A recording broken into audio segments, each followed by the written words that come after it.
Bhagavate Vasudevaya.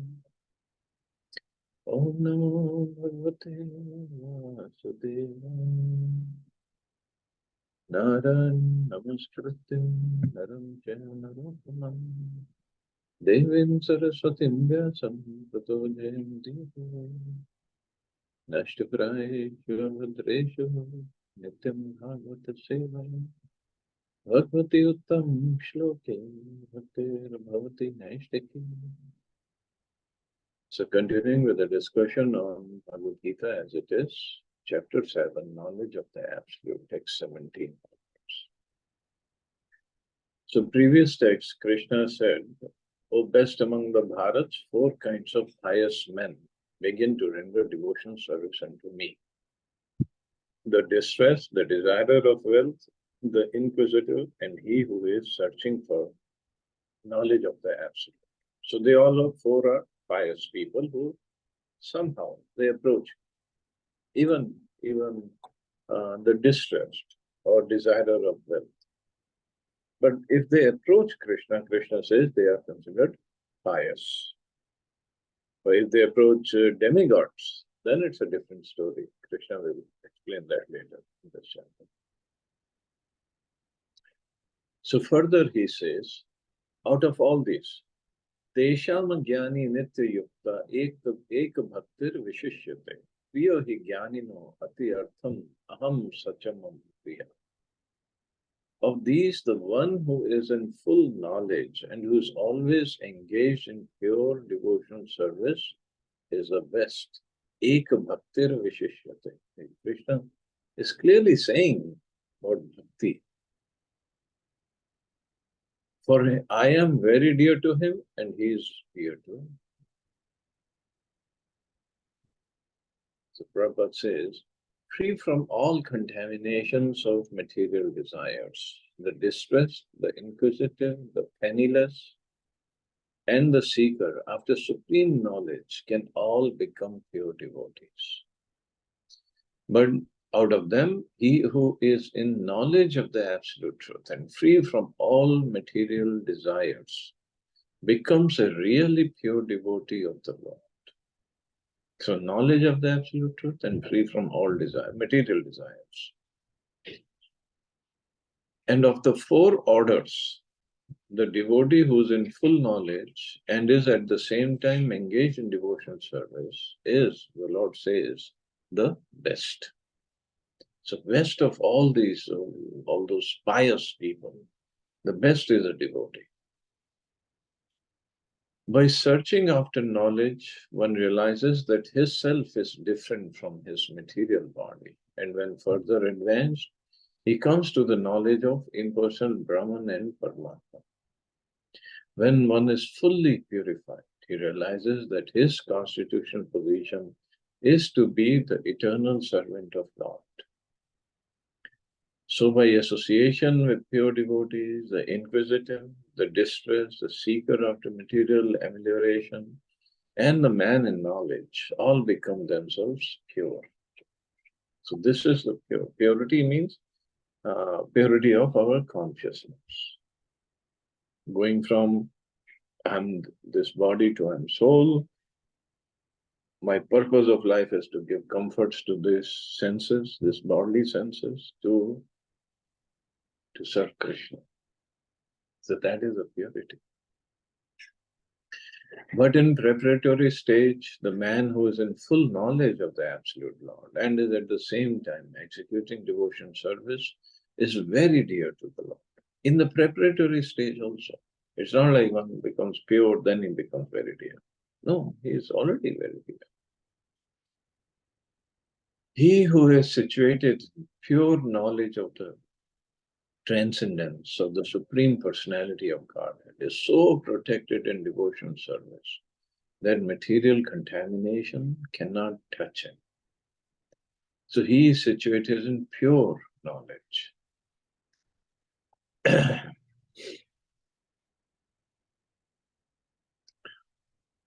So this knowledge, that's why this knowledge is very, very important. First of all, we don't become just like sentimentalists. that we do whatever we want to do. We think this is the best. No, knowledge of how to serve Krishna.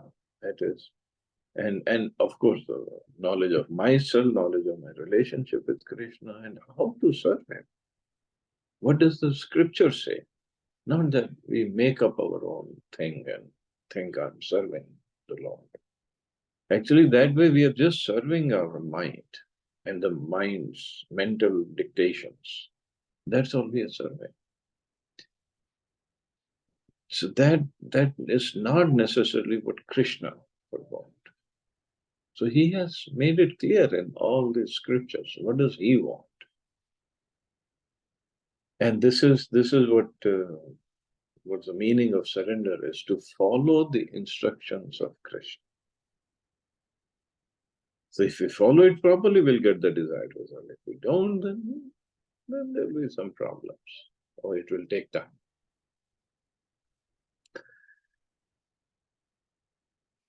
Further, he says, Udara sarva evate jnani tvatma evat me matam asita sahi yuktatma mamev anuttamam gatim. All these devotees are undoubtedly magnanimous souls, but one who is situated in knowledge of me, I consider to be just like my own self. Being engaged in my transcendental service is sure to attain me, the highest and most perfect goal. Mamev anuttamam gatim. So he himself is saying who he is, highest and most perfect destination, most perfect goal. There should not be any doubt about position of Krishna, who Krishna is. But people just they look at some of his pastimes and they judge him by those pastimes, which they don't understand at all anyway. To understand anything about Krishna, we have to study the scriptures or learn from a bona fide guru. Then we can be able to understand, if not fully understand, at least appreciate his pastimes. But here Krishna says, all these devotees are undoubtedly magnanimous souls, but one who is situated in knowledge of me, I consider to be just like my own self. Just like my own self doesn't mean that person also becomes God. No, he has become spiritually enlightened. Being engaged in my transcendental service, he is sure to attain me, the highest and most perfect goal. Okay, perfect. It is not the devotees who are less complete in knowledge are not dear to the Lord. The Lord says that all are magnanimous because anyone who comes to the Lord for any purpose is called a Mahatma or great soul. The devotees who want some benefit out of devotion service are accepted by the Lord because there is an exchange of affection. Out of affection, they ask the Lord for some material benefit. And when they get it, they become so satisfied that they also advance in devotion service.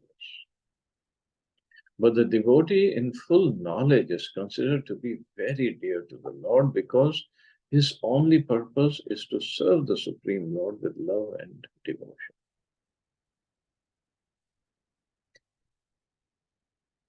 So this point, the devotees who want some benefit out of devotion service are accepted by the Lord because there is an exchange of affection.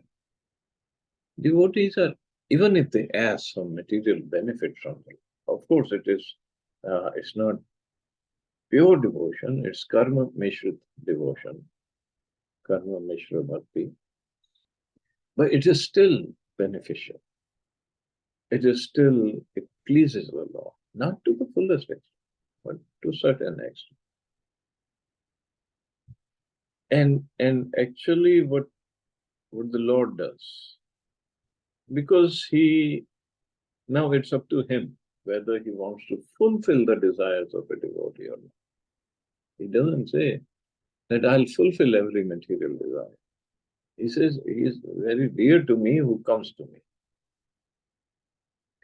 And how much, to what extent he is going to fulfill, when is he going to fulfill, only he knows. But the point is to become dear to the Lord, one should only approach Krishna, even if somebody has material desires. Bhagavatam also says, Akama sarva kamava moksha kama udarati. Means akama, one who has no material desires, sarva kama, all material desires. Moksha kama, one who desires only liberation.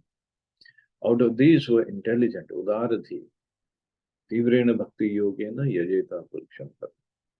By tivrena bhakti, extensive devotion, he serves only the Supreme, or he worships only the Supreme, even with material desires, all sorts of material desires. It's just when we approach Krishna, he doesn't always, or he doesn't even once, he gives us what we want. It's all up to him. He gives us what we need at our particular position, level of consciousness or level of advancement in bhakti. He gives us what we need to make more progress, to make fast progress. Because ultimate goal for him is that we should all go back to the spiritual world, not to stay here, not to stay here and suffer and go through the cycle of birth, old age, disease, death, and then three miseries again and again and again. That's not what he wants. Just like example is given, if somebody wants to, some child wants to smoke a cigarette. So if he goes to his father, he has and asks money that he wants to smoke a cigarette. Father is not going to let him. Oh well, these days they do that, but earlier days he would let him. He would make him, maybe even slap him, because he knows it's not good for him. But if the same child, if he goes to a shopkeeper who's selling cigarette, give him the money, shopkeeper will give him the cigarette. That's not my headache. So the shopkeeper can be compared, it's a mundane example, can be compared to demigods. So we go to demigods, we worship them, we do our anushthan, tapasya. Then they give us, they are bound to give us material benedictions. But the Father is like Krishna, who knows what we need, not what we want. So when we still go to him with material desires, he will purify us first. It depends on the person who is approaching. Just like Dhruv Maharaj. Actually, these four people, Artho, Jigyasur, Artharthi, they are examples. Artho was Gajendra. Gajendra was in really deep trouble. He was about to be killed. So he prayed to the Lord, and Lord came right away, protected him. He was in distress. He was not performing pure devotion service. Still the Lord came. And then Artharthi, Dhruv Maharaj. He went to the forest and started doing tapasya, but he had only one goal in his mind, that he wanted a kingdom even bigger than that of Brahmaji. Not even in his father. He was just very angry with the behavior of his stepmother, and also his father did not protect him or did not take his side. He was very angry. 5-year-old boy, but he went to forest to do tapasya to please the Lord. To get what? A kingdom better than, bigger than even of Lord Brahma. But when Lord Vishnu gave him darshan, By that time, through Maharaj, even by that time when he saw the Lord, he was completely purified. Purified means no more material desires. And he tells the Lord, Lord asks him, what do you want? The Maharaj says, I was looking for broken pieces of glass, but now I got the real diamond, your darshan. I don't want anything. But since he was completely purified in the sense that not only he didn't want anything material, but he was not going to use anything material for his own purpose. And he was not going to get attached or entangled by that material opulence. So Lord gave him what? First he said, you will rule over the material world for 36,000 years, the planet Earth. And then you will come back to this Dhruv which is non-different from Vaikuntha planet in the material, in the same body.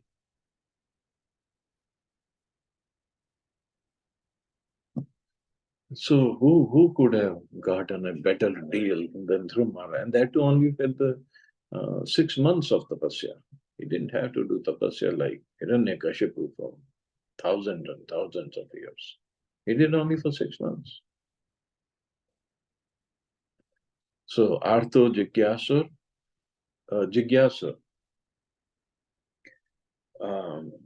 Jigyasu, it could be Parikshit Maharaj, he was very inquisitive, or Arjun was inquisitive. Of course, they didn't approach Krishna with some material motive, but the Arjun is already pure devotee. But anyway, even if approach is Krishna, he gets purified. And then Jnani is a four Kumaras. They were not devotees when they went to Vaikuntha, but when they saw the Lord and smelled the Tulsi fragrance coming from his lotus feet, they became devotees. So they were Jnanis, but they were not Bhakti Jnanis. They were Shushka Jnanis, dry Jnanis. So this is the purpose of the Lord. Even if somebody approaches him with some material desires, he'll purify his heart. It depends how at what stage we are at, and then he'll purify slowly or fast. But the purpose is he'll purify.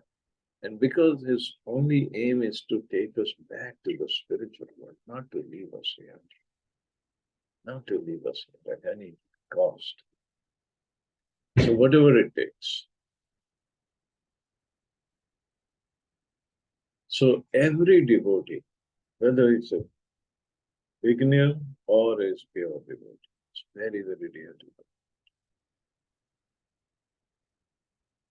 In the Srimad Bhagavatam, the Lord says, Sadhu Hridayam Mayam, Sadhunam Hridayam Tvam, Mad Anya Tena Jananti, Naham Tebhyo Managati.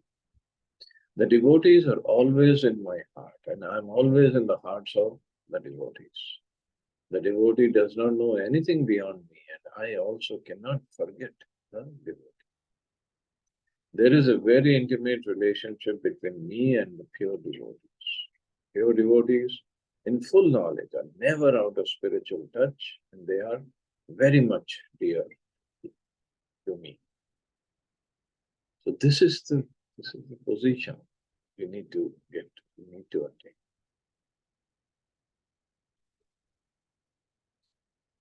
And to become a pure devotee, Krishna has given the process.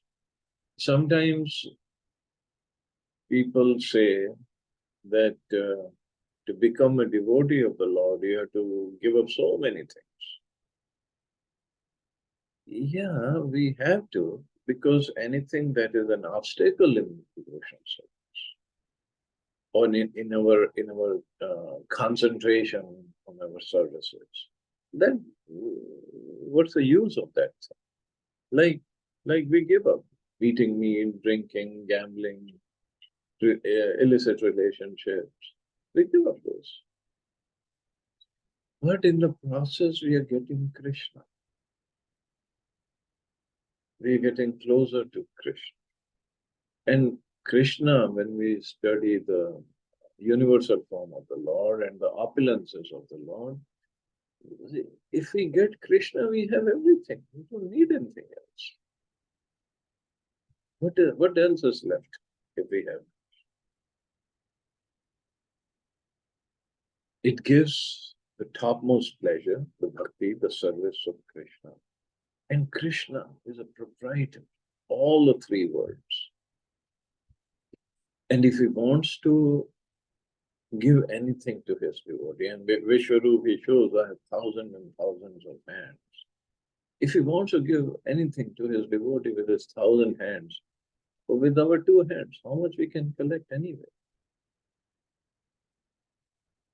So nothing lacking in the person's life if he becomes a devotee of Krishna, and everything is lacking if he is not a devotee of Krishna but has every kind of material opulence. Hiranyakashipu, he had conquered the whole universe except Brahmaloka. He was the controller of every single planet in the universe. You can't even imagine what kind of Rakshas or demon he must have. Every single planet was under his control. Higher planet, lower planet, earth, everything. But was he happy? No. He could not control his senses. He wasn't happy. He could not control his little boy, Prahlad Maharaj. And obviously he could not control Lord Vishnu. Nobody can control Lord Vishnu like this. So he wasn't happy. But a devotee, on the other hand, even if he is outwardly, he might look like he has nothing. He's sitting in a hut and hardly anything to wear or eat. He will be completely happy, completely satisfied.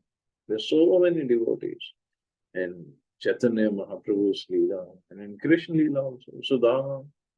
Sudama did not go to Krishna to ask for anything. His wife sent him, but he did not ask. And even if he was with Krishna, Rukmini, all the queens were serving him, but he did not ask for anything.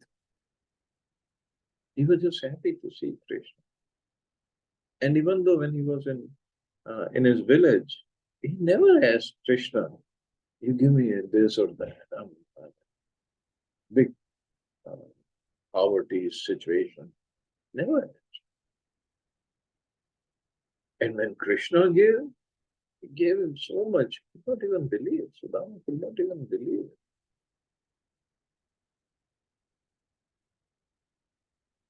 And there are devotees, we have studied of some in Chaitanya Charitamrita, we'll study more. There are devotees who even Mahaprabhu wanted to give them everything. They said, no, we don't want. Because our minds will get distracted. We don't want anything. So that's these devotees are very, very eager to Krishna.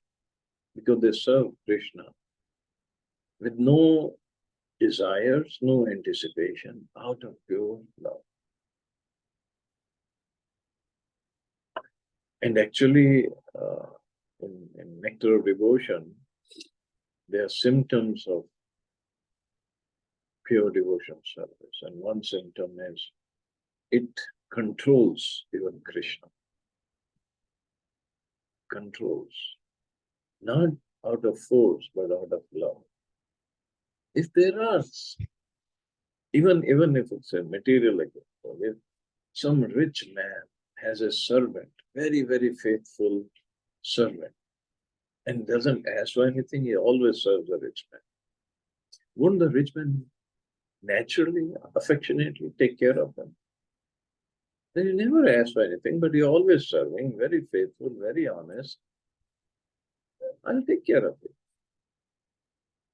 So, what about Krishna?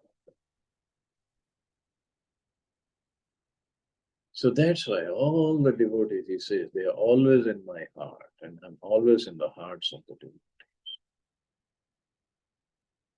And now, tomorrow is Lord Ram's that installation in Ayodhya. And we're talking about Lord Ram, his devotees. Who are his devotees? I mean, there are many, many devotees. I'm not saying they're the only. Some of them are. First is Jatayu, not even human being, but and he wasn't even able to free Sita from Ravan's hands. So, but still he fought and he got killed by Ravan. But this service pleased Ram so much that with his own hands he performed the last rites for Jatayu, thinking of considering him as his father.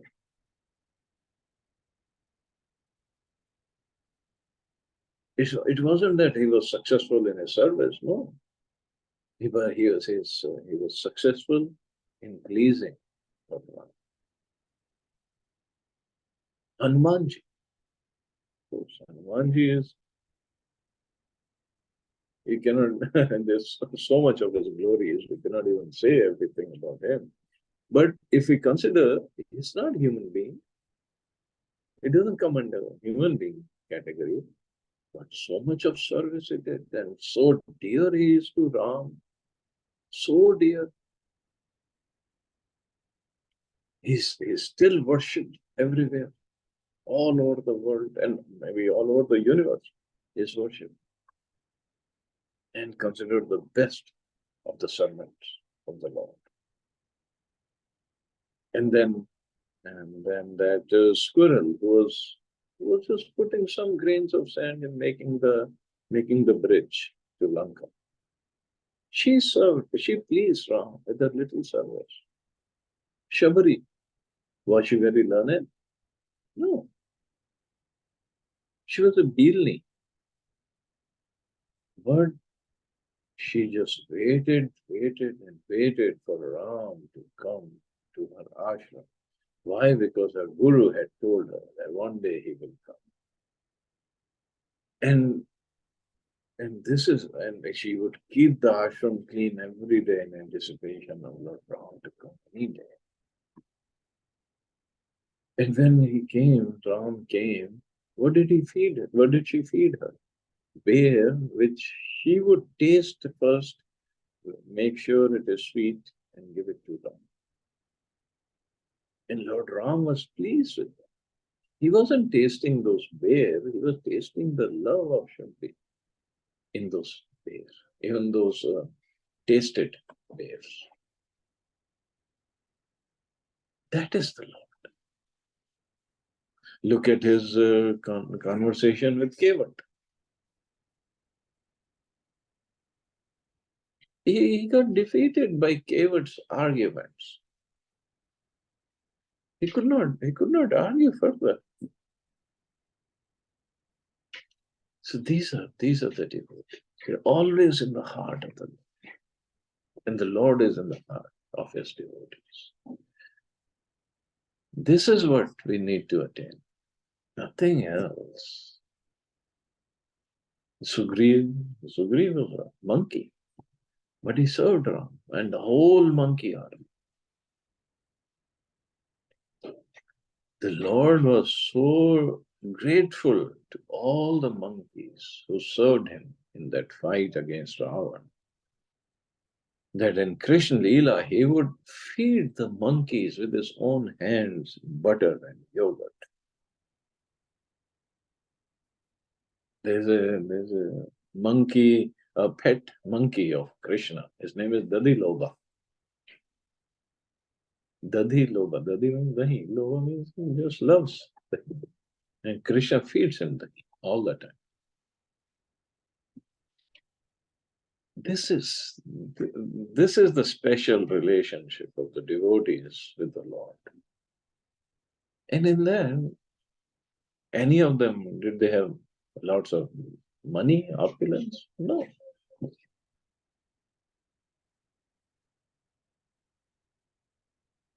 So although we might approach the Lord with some material desires, yeah, in the beginning we don't have full faith and full devotion to serve, but slowly, He He'll purify us, whether by frustrating us or whether by giving us everything. That's up to Him. But the purification definitely will happen. And then we can serve the Lord and enjoy the devotional service. This service is not like we become slaves uh, and we won't enjoy. No, we enjoy it. In fact, devotees enjoy it more than the Lord. That is another hidden fact. Devotees enjoy more than the Lord, so much so that Srimati Radharani, when she is serving Krishna, she enjoys more. That Krishna came down as Chaitanya Mahaprabhu to understand her love and the pleasure that she receives when she's serving him. Krishna could not understand. So this is very, very special relationship between a devotee and the Lord. And not common people, they just cannot understand. And we cannot explain it to them either, because there's something one has to learn by his own experience. So further, Krishna says, Bahunam janmanam ante jnanavan mam prapadyate vasudeva sarvamiti samahatma sudurlabha. After many births and deaths, he who is actually in knowledge surrenders unto, knowing me to be the cause of all causes and all that is. Such a great soul is very rare.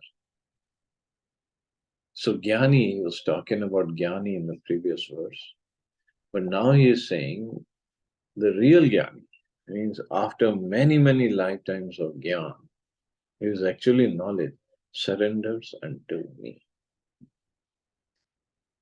So Prabhupada says, the living entity, while executing devotional service or transcendental rituals after many, many births, may actually become situated in transcendental pure knowledge that the Supreme Personality of Godhead is the ultimate goal of spiritual realization.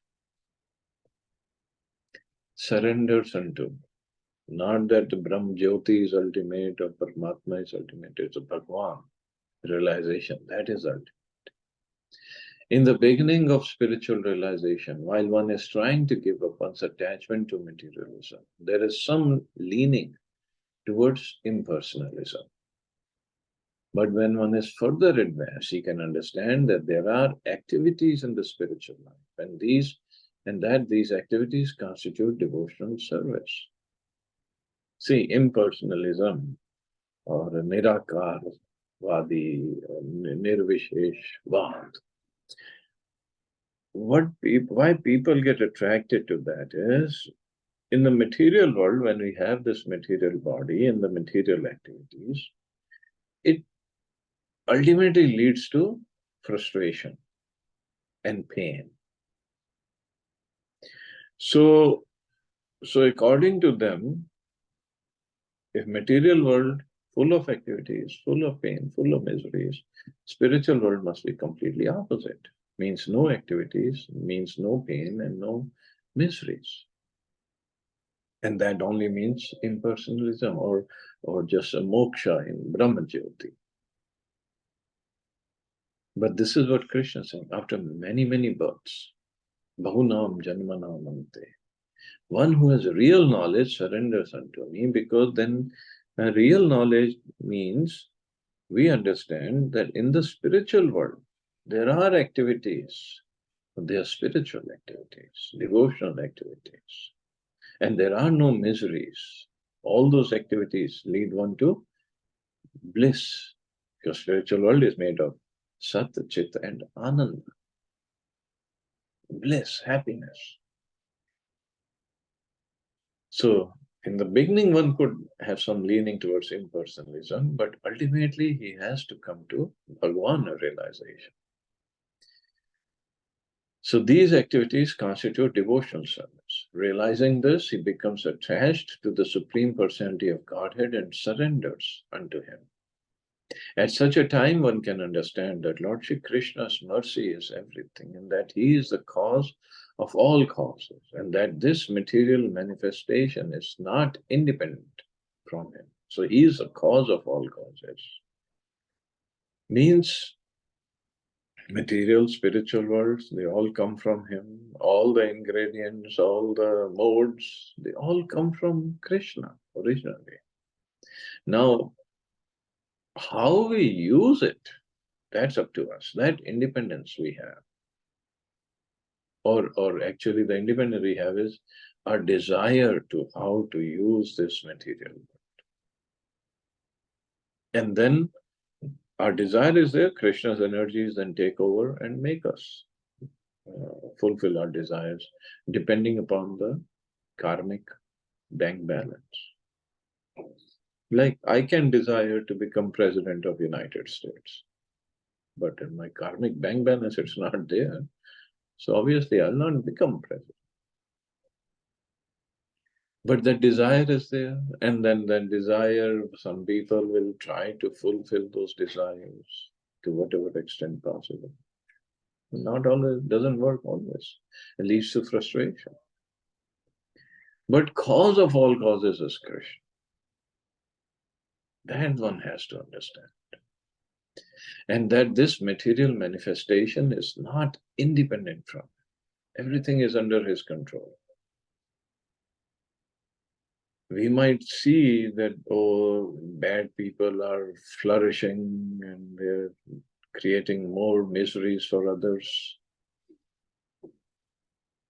Still, everything is under Krishna's control, and he is just giving everybody the reactions to their karmas. And the person who is performing bad karmas, sooner or later, he'll also suffer. But that knowledge has to be there. He realizes the material world to be a perverted reflection of spiritual variegativeness, and realizes that in everything there is a relationship with the Supreme Lord Krishna. Thus he thinks of everything in relation to Vasudeva, Shri Krishna. Such a universal vision of Vasudeva precipitates one's full surrender to the Supreme Lord, Shri Krishna, as a highest goal. Such surrendered souls are very rare.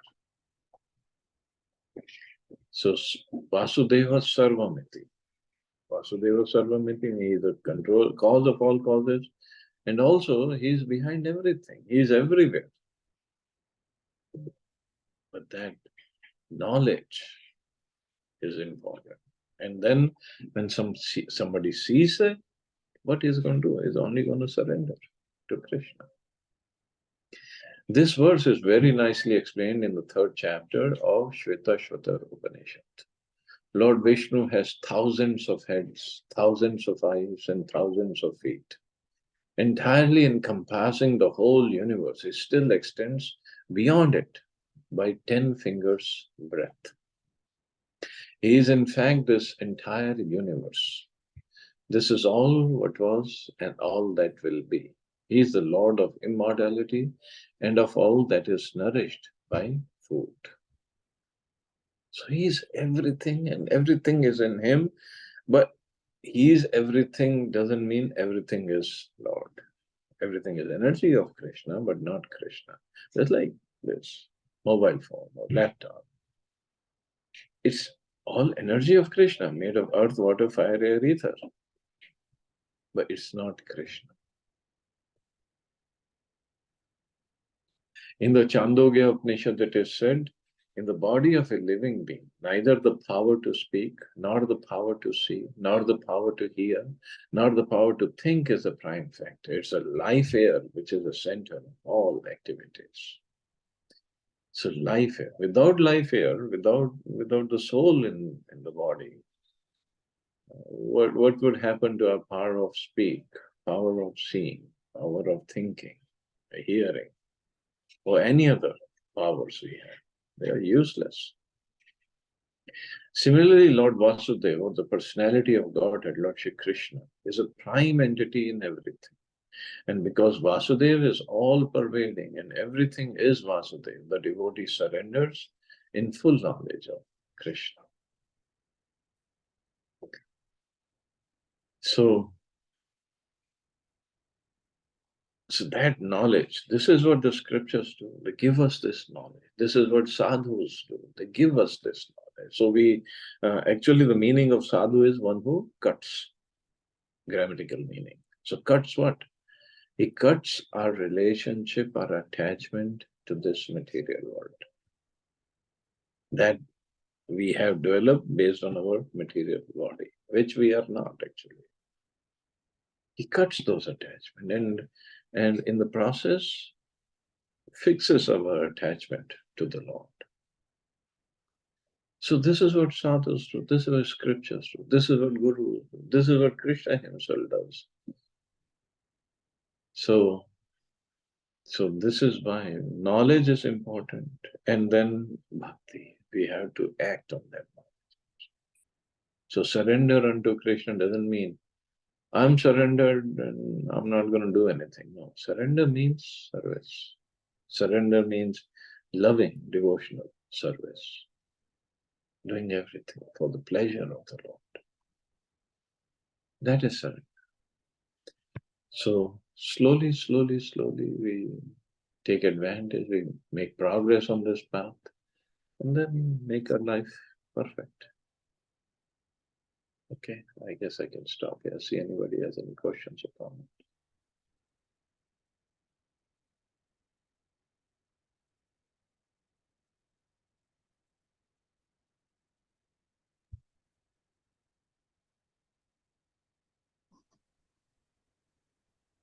Thank you, Prabhuji. Very nice class. Thank you. Prabhuji, I have two questions, not in reference to this class today, just a general questions, Prabhuji. Can we have a Charnamat on Ekadashis? Yeah. No, but this मतलब वो जो निर्जला एकादशी में Charnamrit is not normal water. we can have Nirjala Ekadashi में भी Charnamat. Oh yeah. अच्छा, okay. And second question is प्रभु जी, अगर तुलसी नहीं है तो भोग में क्या रखें ऊपर? अगर तुलसी का alternate कुछ है? मेरा तुलसी सारा उदास हो गया एक्चुअली, उसमें पाला पड़ गया. पाला मतलब सर्दी की वजह से ना तुलसी उदास हो गया. So I don't have any तुलसी डाल दो. वो भी बिल्कुल एकदम ऐसा पाउडर सा हो गया ना, एकदम समझ नहीं आ रही मुझे कुछ. Powder is also okay. अच्छा, okay. So that those, अच्छा, got it. ठीक है. Yeah. ठीक है, ओके. क्योंकि वो बिल्कुल इतना सर्दी हुआ है तो सारा तुलसी पूरा उदास हो गया मेरा. अब एक भी ग्रीन लीफ नहीं है उसमें. कोई नहीं, सूखी लीफ डालो, पाउडर डालो. अच्छा, ओके. बट अदरवाइज कुछ ऑल्टरनेट नहीं है ना तुलसी का? वेल, मन से भी डाल सकते हो. Okay that way. अच्छा, ठीक है. मन से भी सोच सकते हो कि मैंने डाल दिया. अच्छा, ओके. Okay.